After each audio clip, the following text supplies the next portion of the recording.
The rise of homelessness. What does it mean when we say someone is homeless? Homeless means having no home or no permanent place of residence. According to the National Healthcare for Homeless Council, there are many situations that an individual could be in that would consider them homeless, including an individual living on the street, an individual living in a homeless shelter, an individual living in a transitional home, an individual that is living in a vehicle, an individual that is living in a tent, or an individual that is living with friends or family members as a temporary situation. Being in one of these situations, possibly other situations, would consider an individual homeless. While researching the subject, I was surprised and heartbroken at the number of people that are homeless. EndHomelessness.org estimated that 180,413 people and families, including children, were homeless on any given night in 2018.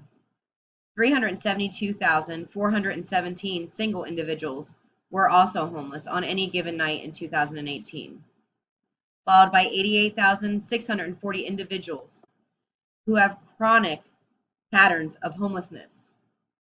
They were also homeless. And 37,878 veterans experienced homelessness on any given night in 2018.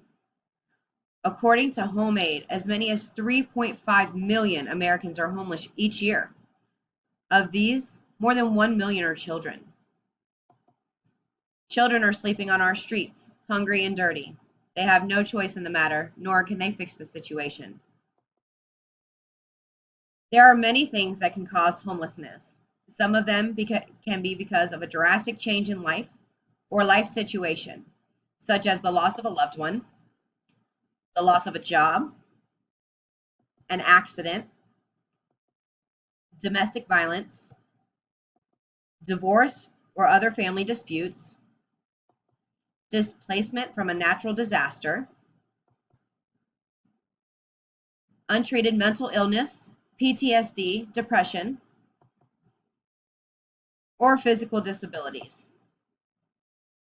It could also be the result of drug or alcohol abuse.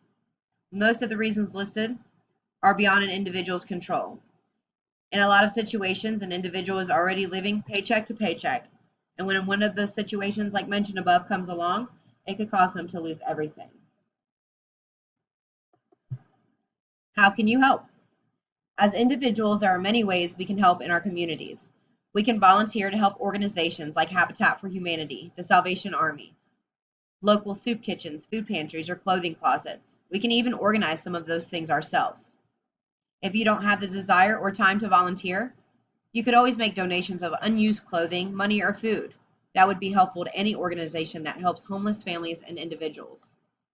If you have a set of skills, you can teach it to those around you. Maybe you can even teach someone to speak English, to read or write. Teaching those around us will give them more skills to find better employment. Advocate and educate those around you. No action is too small. We aren't the only ones that need to try and help the homeless in our community, but our local and federal governments need to as well. Affordable housing needs to be made available to people that need it. Job training, job placement, as well as adequate pay are also very important and another crucial part of the problem that we are facing. In recent years, small adjustments have been made to income limits for medical assistance, but they need to be considered more to provide adequate health care for everyone. Often assistance is only available to people with little to no income. It is not available to the middle class. The middle class are some of the people that really need it. They also need to make early access to drug and alcohol centers instead of individuals being put on a waiting list. Homelessness is a problem that is progressively getting worse instead of better, and it affects men, women, and children of all ages, often because of situations that they cannot control.